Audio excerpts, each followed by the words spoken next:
Ralf Rangnick is one of the most interesting figures in modern football.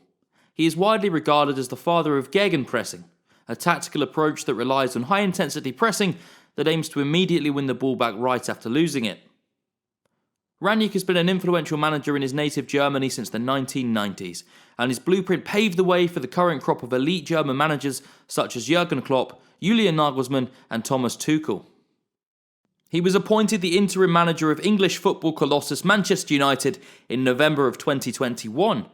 With his profile becoming more well known, a lot of fans are asking the question, who is Ralf Rangnick?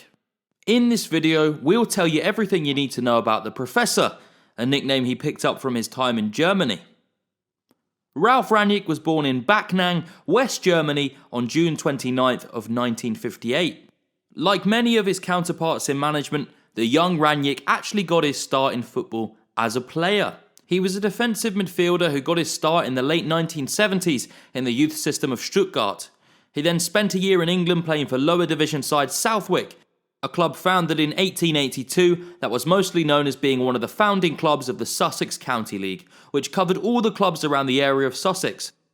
His time in England was due to two reasons. The first being his English studies, which he was completing at the University of Sussex, where the team was located. The second reason was his desire to get closer to English football, which he had always loved since he was a child. This is something he acknowledged when he signed as Manchester United's new manager back in 2021. Ralf was quoted by the Sussex Express as saying, "In that year when I played myself here at Southwick, I also had that experience of how much the players would encourage themselves on the pitch, so I became a different type of player and later on a different kind of coach by encouraging players in training sessions and in the game." His time in England certainly moulded and shaped his understanding of football and allowed him to be exposed to other ways of playing the beautiful game. Remember, this was long before the internet and other leagues were not as freely broadcasted as they are nowadays. This early experience in England with Sussex, which he also mentioned to The Guardian in 2011, was key for him when it came to working with his teammates. He is reported in The Guardian as saying, "There was hardly a situation where we didn't spur each other on, doing some coaching among ourselves and motivating everyone. That was inspirational and certainly molded me." Ralf never made it to professional football in his career as a player, which lasted until the mid-80s. He featured in semi-amateur sides from Germany such as VfR Heilbronn, Ulm 1846, FC Victoria Backnang and TSV Leopoldsweiler.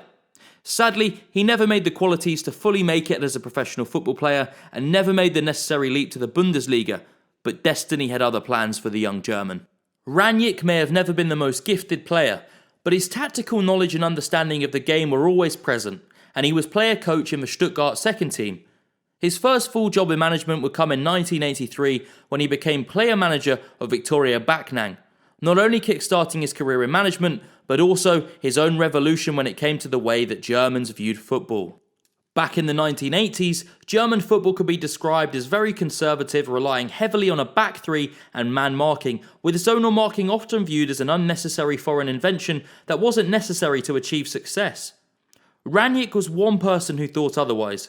These doubts started to form in his head when he was studying at the University of Stuttgart and met a young woman who was a professional volleyball player who spent 10 hours per day training, which included work at the gym, practicing with the ball, and spending 2 hours fully focused on tactics and positioning.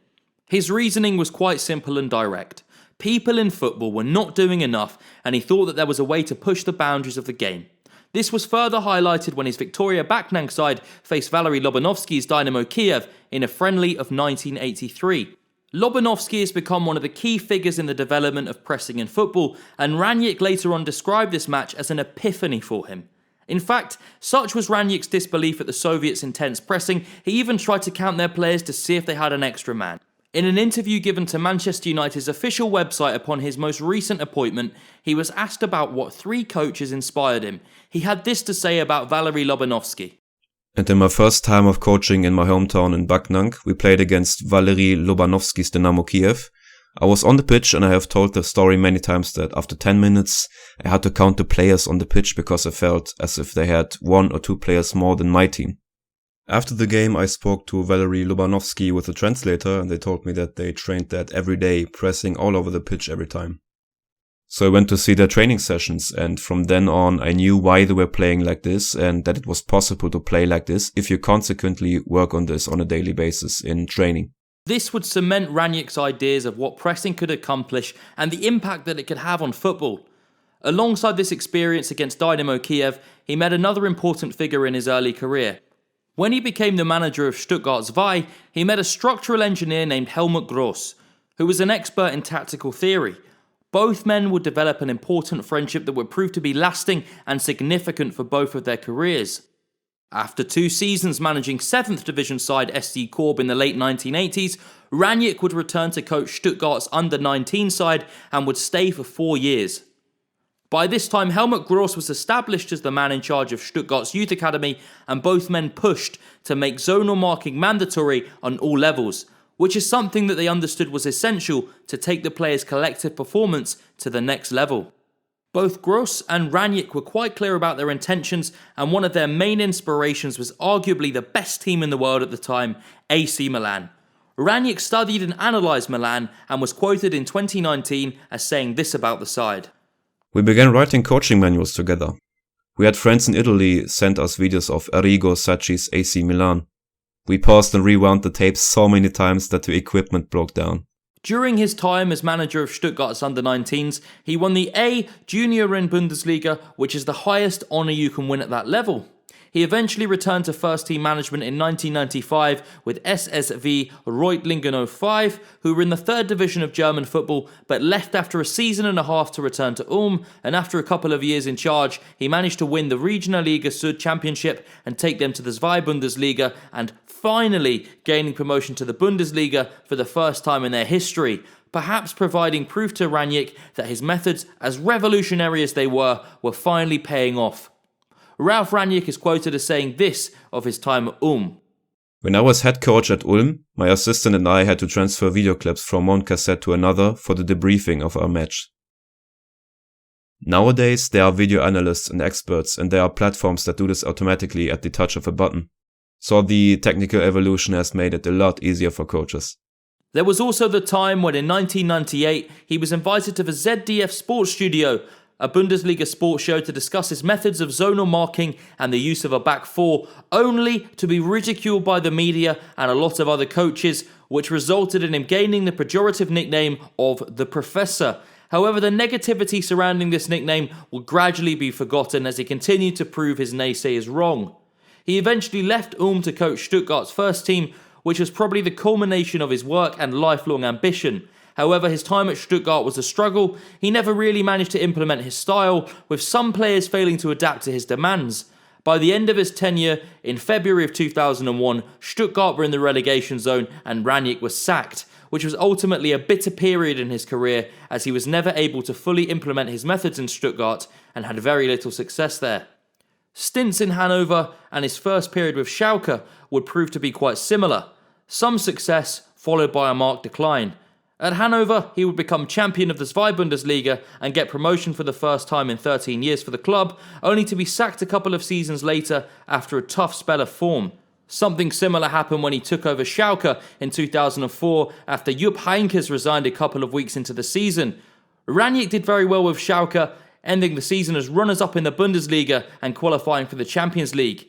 This was the first time in Rangnick's career that one of his teams qualified for the Champions League. However, Schalke's form would eventually decline and Rangnick got sacked in 2005. After this stint in Schalke, Rangnick went on to achieve arguably the best highlight of his career to date.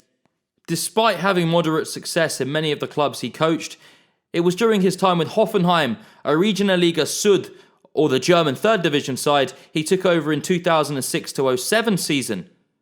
This was where he started to flourish as a coach. He earned back-to-back promotions for Hoffenheim as they finally reached the Bundesliga. Rangnick would spend 5 years at Hoffenheim, his longest tenure as a football manager to date. During this time period, he managed to take Hoffenheim to the top division of German football. He achieved an historical 11th place finish in 2009-10 season, their first ever in the top flight. However, in 2011, Rangnick and the club would suddenly part ways.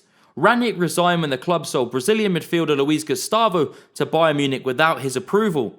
This gained Ralf Rangnick a reputation as being a man of principle and someone who wanted complete control over whatever club he was a part of. Following his departure from Hoffenheim in January of 2011, he returned to Schalke in March of the same year. However, this time around he had the opportunity of coaching some of the most talented players he had ever dealt with in his career thus far.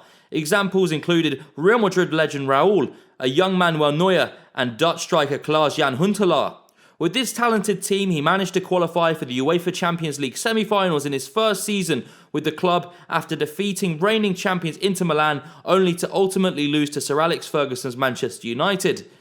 But by the start of next season, Rangnick resigned, stating he didn't have the energy to continue with the job, and he opted to take a sabbatical that lasted for 1 year. The next part of his career would see the start of his involvement in the Red Bull project. He quickly became a central part of the Red Bull project in an executive role, and he was also RB Leipzig's coach in the 2015-16 season, taking them to the Bundesliga. Following this, he was promoted to the position of general director of all the Red Bull teams, such as New York Red Bulls in the United States, Red Bull Salzburg in Austria, and the aforementioned RB Leipzig. Rangnick would continue in this role of general director until 2020 when he resigned. This is widely regarded as his biggest success in football, as he managed to establish the Red Bull model, which primarily focused on signing and developing young talent. The results of this model were widely successful, with RB Leipzig achieving a second-place finish in the Bundesliga, and they even managed to reach a Champions League semi-final in 2020 following Rangnick's methods and strategies. Speaking on his time at RB Leipzig and his role as general director, Rangnick had this to say. The successes at Leipzig were without precedent in the last 100 years, and they won't be repeated in the next 100 years either. If you combine real teamwork with a clear plan based on guiding principles, have concrete ideas of how the whole thing should work, and bring in the right employees, then you can actually make these things happen. On the 6th of July 2021, he signed a contract with Russian side Lokomotiv Moscow to serve as their manager of sports and development. But this role turned out to be quite brief, as he soon agreed to become Manchester United's interim manager in November of that same year. Widely regarded as the father of gegenpressing, Rangnick's influence on modern football has been absolute, and he's been a notorious presence in the development of several coaches such as Marco Rose, Jurgen Klopp, Julian Nagelsmann, Joachim Löw and Thomas Tuchel. The current Chelsea manager had this to say about Rangnick when the latter was appointed by Manchester United. For sure he is an elite manager. He was one of the very first to implement a back four in Germany and introduce the style of not man marking and still being aggressive, and was one of the pioneers to introduce a 4-4-2 and high pressing. Still, he is one of the leaders of this development in German football, so tactically, for sure, he is an elite coach. Rangnick has used multiple formations over his career, but as mentioned by Tuchel, he has preferred the use of a back four, and specifically the 4-4-2 formation, or a variation in a 4-2-2, which was used in his RB Leipzig days as a coach, and we could see it in his first games as Manchester United manager, although this has changed to 4-2-3-1 in recent weeks. His principles are focused on what the team does with the ball, without the ball, and in transition, which is why he's often placed such an emphasis on physical conditioning. A high level of fitness is required from each player in order to flourish in Rangnick's system. His style is all about intensity, maintaining control of the game, and fast transitions with a high degree of verticality. This is a common trait of all his teams. Each player has to understand and adapt to his demands and methods in order for this system to work. This style has become a trademark of the Red Bull teams, who often focus on getting managers who share a similar ideology, such as Julian Nagelsmann, Marco Rose, Jesse Marsch or Ralf Hasenhüttl. Ralf Rangnick is the type of manager that prefers a system over individuals. Ever since he started coaching in the lower divisions of German football and was astonished by Valery Lobanovsky's Dynamo Kiev side, he has preached about the effectiveness of a team working as a collective unit, with each player doing their part when it came to zonal marking and pressing. This is something that has proven to be a challenge for him over the years, as more talented, established players seem to struggle with adhering to his methods, and it might be one of the many reasons he has tended to focus on younger players when he became the general director of Red Bull in football. His emphasis on tactics, system and attention to detail has long been documented, but his exchange with Jesse Marsch, the recently appointed manager of Leeds United, highlights how detail-orientated and rigid Rangnick can be when it comes to his systems and his philosophy. Jesse Marsch was quoted as saying this about the exchange. Ralph didn't say anything for a long time. Only Gerald Hoyer spoke. I thought Ralph didn't speak English, but it turned out that his English was excellent. When he saw me ticked, he suddenly started challenging me. It was a fight over technical issues, but really heated. When I went out, I called my wife and said, "I can forget the job. No way I get that." 15 minutes later, I got a call from the New York president and he said, "They love you." I just thought, pardon? This exchange highlights Ralf's personality and how much every little detail matters to him, challenging Marsch to the point of argument. After the sacking of Ole Gunnar Solskjaer, Ralf Rangnick took over from caretaker manager Michael Carrick.